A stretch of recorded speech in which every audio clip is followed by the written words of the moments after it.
Hello and welcome to the Shrike's Nest. My name is Val. I am part of Shrike Tabletop, and today we are joined again by Adrian Lumm. Hey, can you introduce yourself? Just people who didn't see the last interview, just who you are, what you do.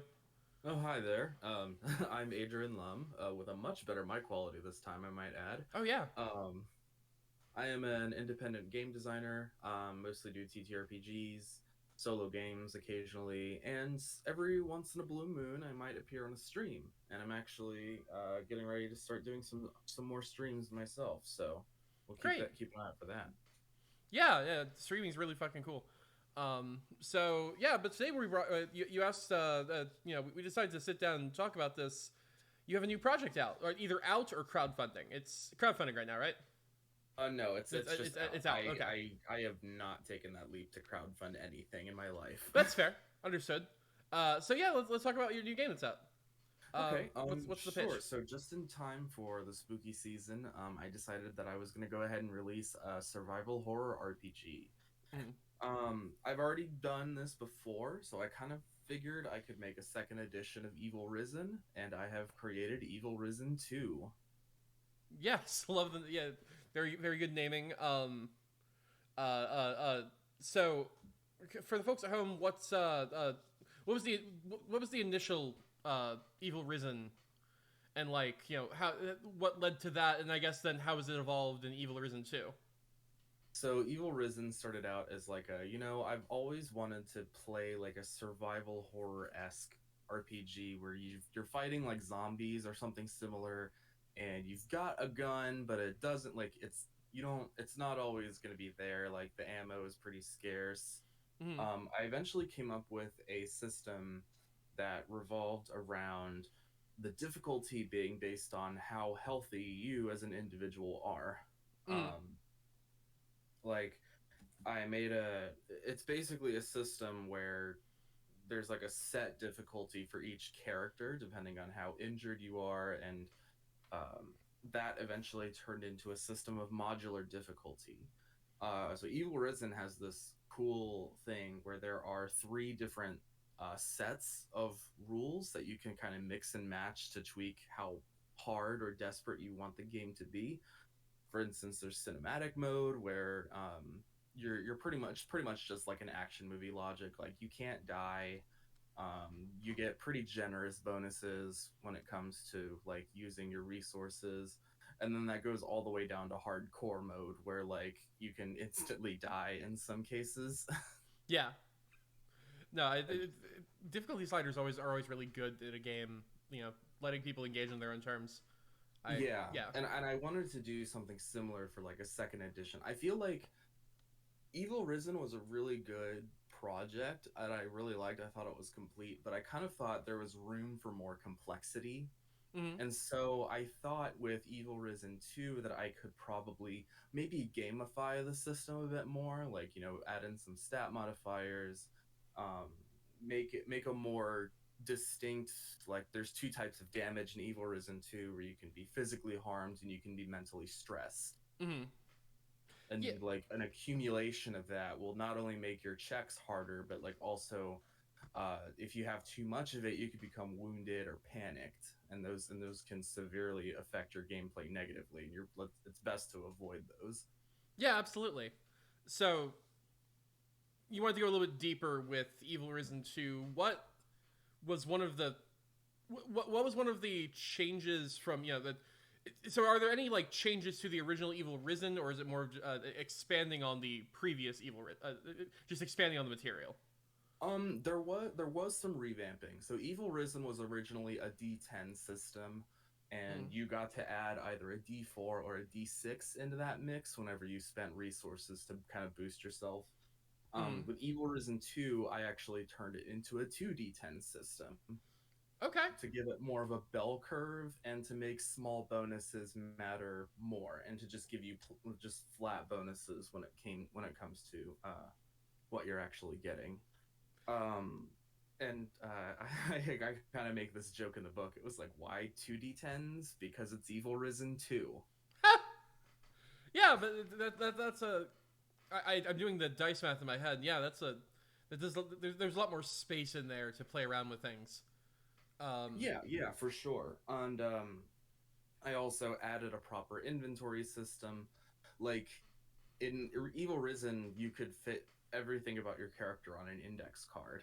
Mhm. But like for this game, I wanted to make a dedicated character sheet where you have an inventory system to keep track of, where you have to look at your stats, where can you can appropriately track your status in a more concrete sort of way.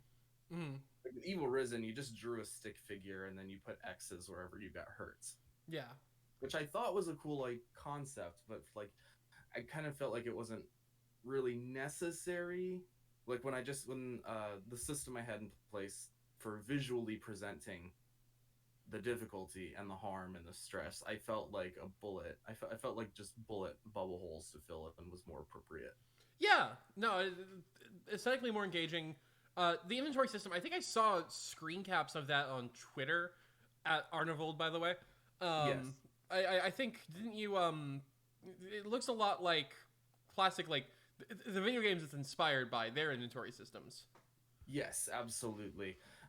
I've always been, I think an important aspect of survival horror is that you don't have enough inventory space to hold everything that you want to carry with you. Hmm.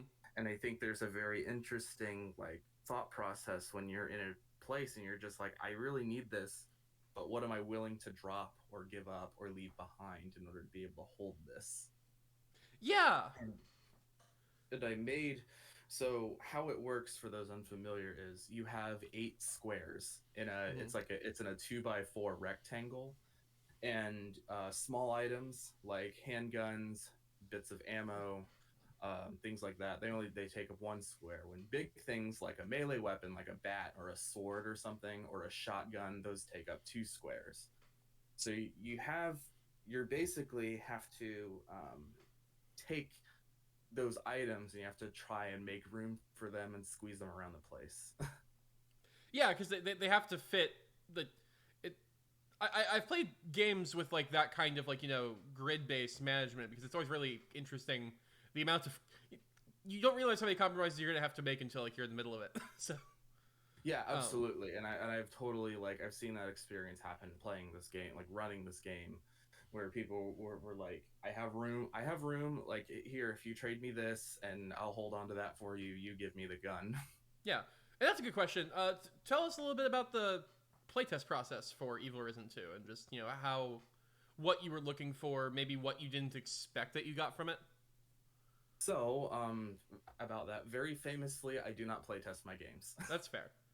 um, I did get to play it after release with one time with 2 people and one time with one person. So we had 1 player and 2 players. Hmm. And the game is designed for 1 GM and 1 to 3 players. Okay. So it's very easy to do one-on-one gameplay or small groups.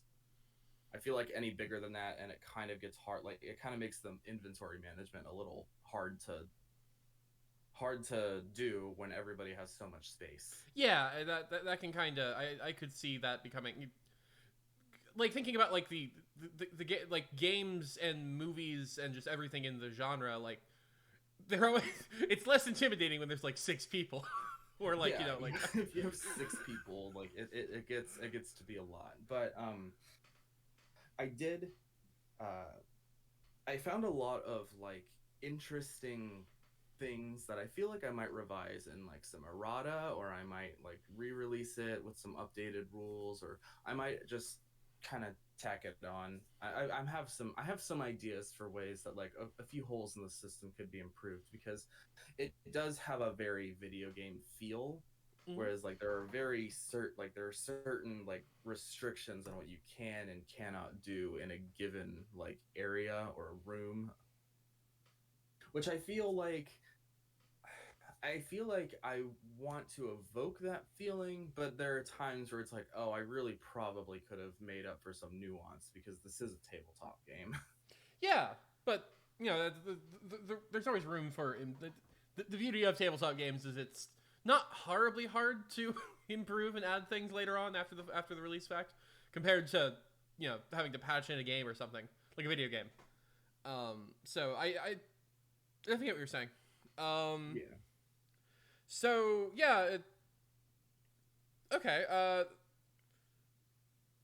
Sorry, I'm gonna cut this part. I just got a text from a family member. Oh yeah, Um, sure. everything's fine. Just I thought that was gonna be something different. Um, so tell me about. I guess what was the initial inspiration for wanting to. What made you choose Evil Risen 2 versus another project? I feel like I had some familiarity with like I wanted to take what I had done with Evil Risen and like expand upon it because I feel like survival horror is a very I don't want to call it a narrow genre, but Hmm. there's definitely like an element of there's only so many ways you can present the same premise. You know what I mean? Yeah, And I feel like I really captured that very well with the first Evil Risen, and I just kind of it just kind of naturally came from there. I wanted to do something for Halloween hmm, ish, and the yeah, idea just kind of sort of came to me. Like, what if I just expanded on this and made this a more gamey sort of experience? absolutely. And do you see, speaking of games, like do you see people being able to like mod it or like Oh reflavor it yeah, in ways? for sure. I actually did write in a few optional rules for like different kinds of monsters because the base Evil Risen was very much about zombies, Hmm. and Evil Risen 2 kind of has that has a base assumption of zombies, but I did write a little section in like, hey, if you want the enemies to be werewolves or vampires or aliens or demons or something else, like here's some different ways that the gameplay could be affected by those changes. Yeah. Um. Hmm. Did you have any plans for like more scenarios for Evil Risen 2, or is it more just it's out there and you're hoping people will do what with it what they will I think? feel I feel like it's out there now. I'm always a fan of people who make hacks or like or do their own spins on things. I'm not really one to. I know this is strange coming from somebody who just released an expansion for one of their last games, but I don't really feel I'm not really one to re.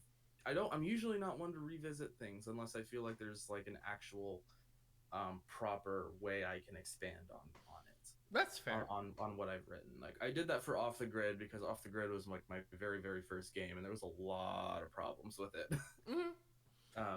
There was a I definitely had room for improvement, like as a seasoned designer now to like revisit my original project. And then with this one, I feel like there was just some more I could do. I generally don't get that feeling for most of my games. When I make a game, I tend to feel I tend to make sure that I do everything that I can with it. That's fair.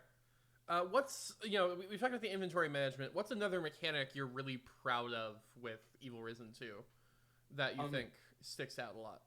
I definitely really like how the actions, which they behave a lot like moves in Hmm. like PBTA games. Like they're very, it's very much like a when you do this, roll plus this stat, and then this is what happens if you succeed. This is what happens if you fail.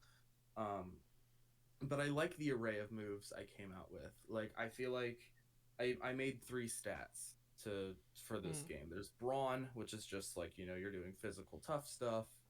There's poise, which is your more delicate action, and then there's the grit stat, Hmm. which it's your mental fortitude, and it doesn't come into play when you're doing direct action, but it's still an important stat that a lot of people might want to consider keeping like making higher because it affects your luck when you scavenge things. It affects how well you deal with stress. If you're healing your own wounds, that like grit is the skill you use for that. There's a lot of like subtle uses that makes grit an important stat to use, and I really feel like with the way the actions are set up, that I did a really good job of making it like kind of like a dark horse of stats where it's like, oh, I don't need grit, I can just be strong and fast. And it's like, no, you kind of need grit. Like if you have low grit in this game, you're gonna have you're gonna have some difficulties with the Yeah. like some Yeah. aspects of the system. Yeah. I'm always interesting. I think it's always interesting when a stat makes itself matter because then dump stats stop being such a annoying thing. Like Yeah, that thing that you yeah, see. and that's We're kind of like, and that's kind of what I wanted to do is like you get a high stat, a mid stat, and a low stat, and like there's going to be situations where that low stat is going to harm you in some way. yeah.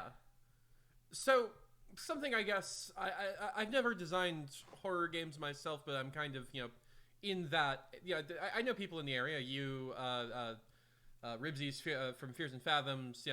And I guess one thing I was like asking is how do you as a designer try to convey the feeling of horror? So I actually wrote a whole section of the book dedicated to this concept because I really feel like horror is not something that anybody really can easily translate onto a game medium when you're in a group with your friends. Like, obviously there are ways if you're just reading a book, there are ways to convey horror, but I feel like the experience of being scared is kind of something that the group has to want to engage with. Like if you approach the game, you can take every single bit of text and the rules and you can just kind of make it into like a wacky, rompy sort of adventure. But the one thing I kind of stress is that like horror is a group effort.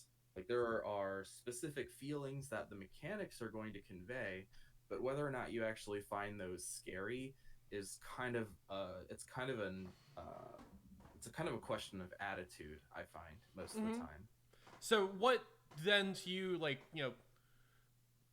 encourages you to then write in that genre? Um, I well, I'm just a big scaredy guy. I really love being scared recreationally. mm-hmm.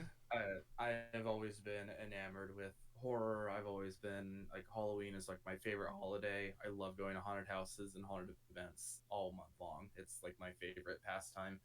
Um, I feel like there's room for potential that for the most part has been it's got there's quite a few games like Dread and 10 Candles that really drive home that like these are really good tools for enabling horror the Mm-hmm. way that they work, but I didn't want to make like playing in darkness mandatory like 10 Candles does.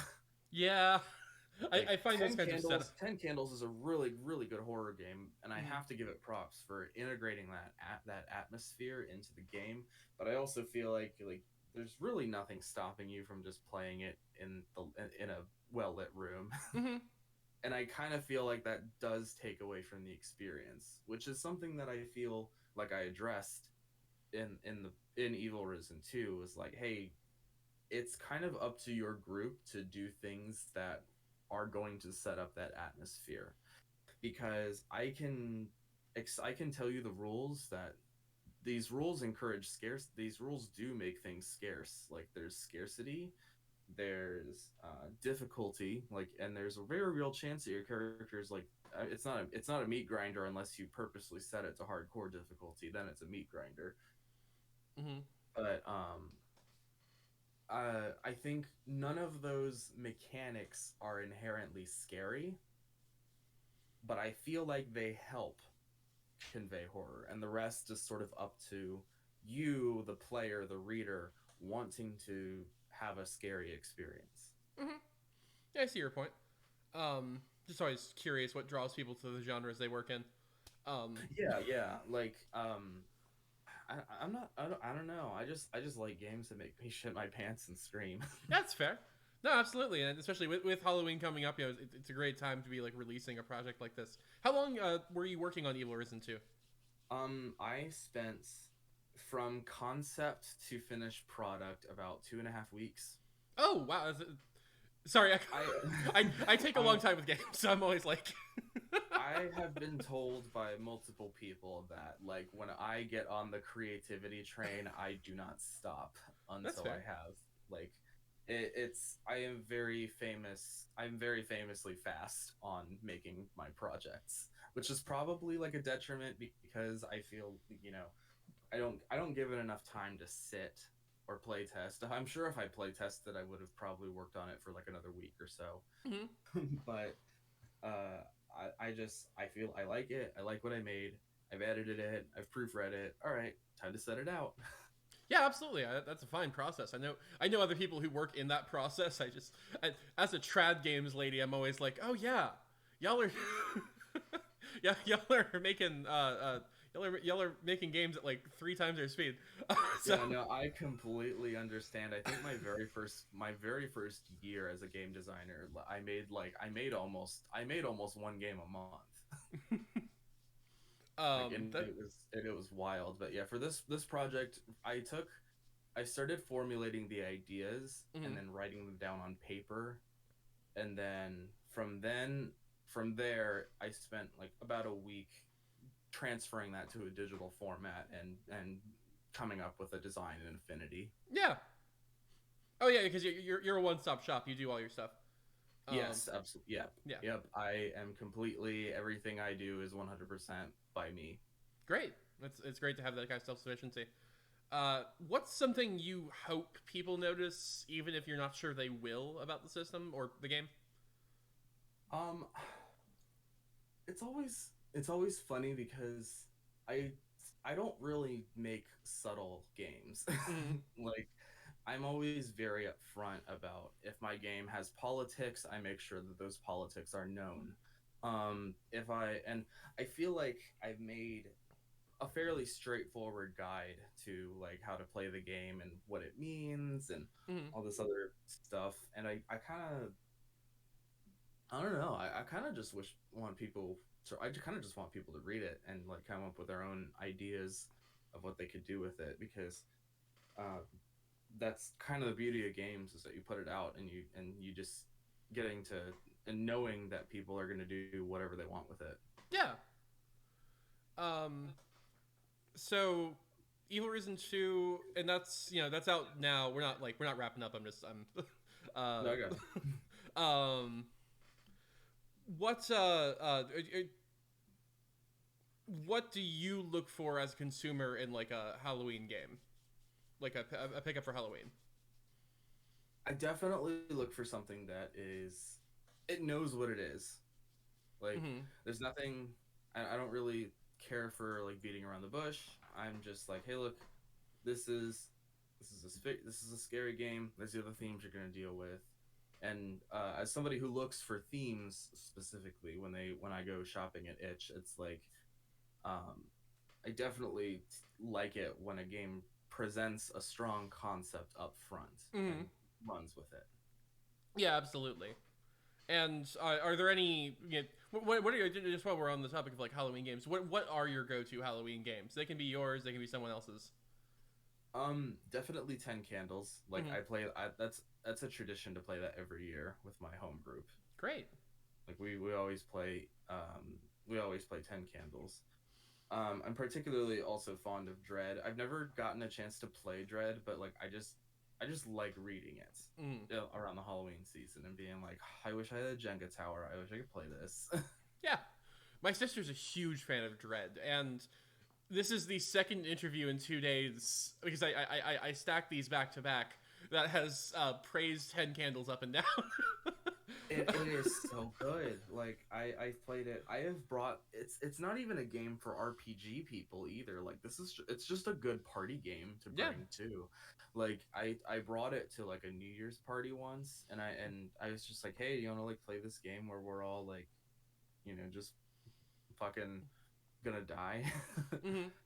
And like, and yeah, we just set up in the basement, turned out all the lights, brought out the tea candles, and it was a good time. I mean, the game was short.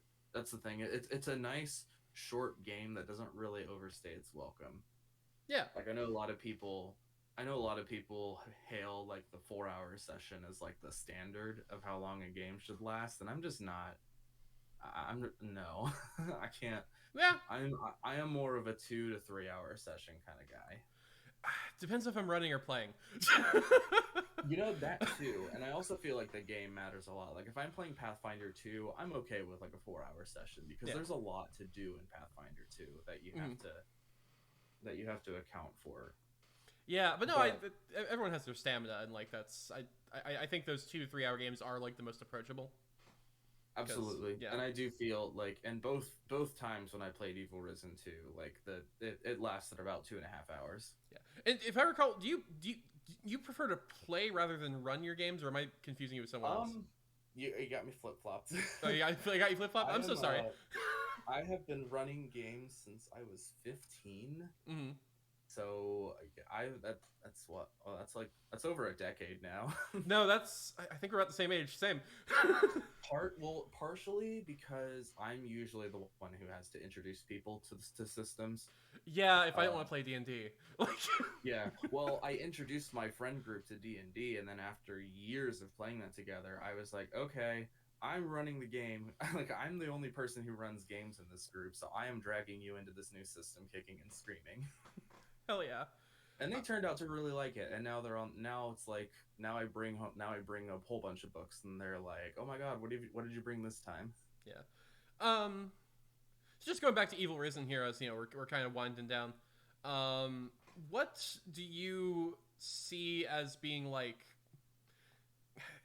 I always feel weird asking about influences because not everyone can like directly say, "Oh, these media properties I was thinking of when I made this thing." But like, do you have like tabletop games alongside video games like you really were thinking of when you were working on both Evil Risen 1 and 2? I don't really feel like I don't really feel like I had a lot of tabletop inspiration for Evil Risen. I really feel like I'm just a big Resident Evil fanboy, so Mm-hmm. it's just one of those things where it's like I was completely I was like, why hasn't somebody made a game adjacent to this that like captures that wants to be like that? Like I've Yeah. seen horror games before Mm. that are like good with zombie apocalypses and like the general day-to-day life of being an apocalypse. But I'm like, what if like I just want a game that's like I'm just trying to do something. I'm trying to go somewhere. I'm trying to get something done and I'm probably going to die doing it. Yeah, yeah, yeah. I certainly get being primarily inspired by like a video game. I mean, I've been there. Um, I actually I think last time we talked about Magi, we kind of touched on that too, because it was based on a system that was very gamey, inspired by like video game stuff. Yeah, I take a lot of inspiration from video games, and I think that mostly just comes from the fact that I've been playing video games a lot longer than I have tabletop RPGs. And I think in general, a lot of people kind of sleep on video games as emulation, as genres to be emulated. Um, Mm, I think I think there are certain feelings and experiences that video games can offer that you can, on some level, transfer to a tabletop into a social setting with your friends without necessarily just everybody buying the same online game and playing it. yeah, yeah, I get that. I certainly kind of whenever I see someone being an elitist about video games as inspiration, because I can see that sometimes with people being elitist about like the idea of like video games as inspiration for tabletop games, and I'm like, no, no, that's they're inspired by us. It is a Yeah, discourse. a lot of RPG video, a lot of CRPG heavily drawn from the tabletop games, and a lot of Yeah, them have even improved upon it in some way to kind of make their own vision. Like for example, video game RPGs have a lot more room for just doing like big ass cool damage stuff yeah. because like a lot of the calculations are digitized. Well, the Like, original. Oh, go ahead. Sorry. oh no, go ahead. I'm interested. I was gonna say the original Knights of the Republic is like D20 system.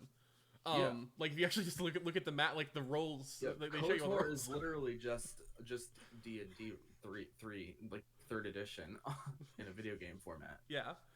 Um, two frustrations sometimes with the whiffs. Too frustration. Trust me. Like, but that system also it does have its ways you can break it. Yeah, yeah, yeah. Um, but Go ahead. What were you saying? yeah, I feel like when you're doing things when you're playing a video game, there are certain expectations and like there's like how like feedback happens, just feelings of accomplishment from having killed a boatload of enemies Mm-hmm. in a way like the thing about video games that I think sets RPGs that sets them apart from tabletop games is speed. Yeah. because you have all that computational power. You can do a lot more faster Hmm. than you can on a tabletop. Because if you think about it, like if you just hit the attack button, the character swings the sword, hits an enemy, and it instantly shows you how much damage it deals. Hmm. That takes like seconds in a video game. Hmm. Whereas in a tabletop RPG, in most tabletop RPGs, if you're thinking like, okay, you have to roll the hit, then you have to roll damage, then you have to do the math on a calculator, and then you have to write that down. Hmm. It, Yeah. it takes more time to, it takes more time to calculate a single attack. But I feel like a lot of tabletop games can take a lot of shortcuts because you're doing a lot in your imagination. Hmm. Like you can make one attack roll, you can do one dice roll for like an entire flurry of attacks or a combo or something to that effect, Yeah. and simplify the process. And that's why I really like the Lumen system, is that it takes a lot of steps to make sure that combat feels fast, like that video game where you get that instant feedback of I'm doing a lot of damage to a lot of enemies in a short amount of time on a tabletop. Hmm. Yeah. I appreciate Lumen for that. I actually that's probably an aside, a video called Robin's favorite fast tactical combat games. But Mm-hmm. that's a different conversation. But Right, right, uh, right. Another thing, game that I think like D&D Fourth Edition with its use of minions yes, also absolutely. gives that very satisfying feel of just you are just carving through enemies, especially with. And I mean, a lot of people have fairly compared D&D Fourth Edition to an MMORPG. Hmm. I'm not saying that comparison cannot be made because you have these defined tank, healer, DPS roles um, that are common to MMOs like World of Warcraft or FF14. Hmm. But I don't necessarily see that as a bad thing because there's a fundamentally different experience that you get from just playing World of Warcraft with your friends online versus everybody being at a table, Mm. being able to imagine what's going on instead of just playing the game and watching numbers go up. Yeah, that's a whole aside. I feel like D&D 4e would have benefited from not being part of that family and having different expectations set on it, because it's a fine game. It does everything it needs to. But um, anyway, Yeah, yeah. I actually like it as an iteration of D&D. Hmm. I honestly think that's D&D at its best self, at its most unapologetic, Mm. because it's just a game where you just go into dungeons and kill monsters. That's what the whole thing. That's what it's all about. Yeah, yeah, yeah. I, I I was a 4e kid, so I think I might just my friends and I like kind of moved off of it. But the point is, I see what you're saying. Hmm. Like it certainly it knows what it wants to do and wasn't really apologetic about it, as opposed to something like 5e where like they clearly don't know exactly what they want to be. Um, Nope. All we know is we just have to backpedal and do what the fans want, yeah, a whether or very not it makes sense. very confused project. Um, so just for the folks at home, what would like who do you think should be hype and want be heading to your store right now to buy Evil Risen? Like, who is your Evil Risen 2, and like who's your intended audience?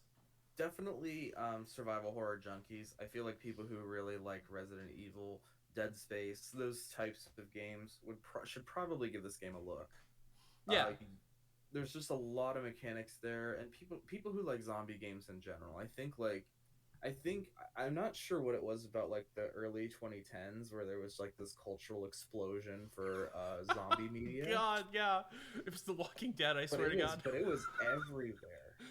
And in a way it still kind of pervades because like you have games like Back for Blood that are just like modern attempts to recreate that zombie craze of yore. Mm. Um. Now whether it does it successfully, I mean I feel like but Yeah. Yeah. I do think like people who still have that appreciation for zombies, I think they should probably give this game a look. Absolutely, yeah, and that, like you said, like people who like maybe just like would be okay if the zombie was another like mindless drone thing to fight. Yeah, because you have like alternate. You said you had like alternate ways to like alternate enemy types, right? Yeah, yeah, and I also wanted to stress like it's very, very much not a game about mindlessly mowing down zombies. Like this is a Mm, very much like a you have to treat every single one like a threat because you at any point in time you fail that roll, they're gonna chomp you. that's fair, yeah. Proper more, more of the survival horror than the the action genre. Hmm. Um, okay. Well, thanks so much. It's always great to have you on. Yeah, for sure. If you want to, sign yourself off, tell people, where they can find Evil Risen 2, where they can Sure. find you, and give me a link after this, and I'll post it in like the YouTube comment, the Yeah, YouTube description. absolutely. Cool. I'm Adrian Lumm. I am an independent game designer, and I'm also occasionally on stream, on actual plays. Um, if you want to look, you can find my store at arnivold.itch.io. So that's ARNIVOLD, and that Mm. Arnivold is also my Twitter handle. And those are really the only social media platforms I'm on. I generally am sort of a private person, but I do shit posts a lot on Twitter, so you Yeah. can catch me there. And That, then to find Evil Risen specifically, you can do arnivold.itch.io/Evil Risen 2. All one word, all lowercase, and 2 is a numeral. So great. Yeah, and we'll have that all linked.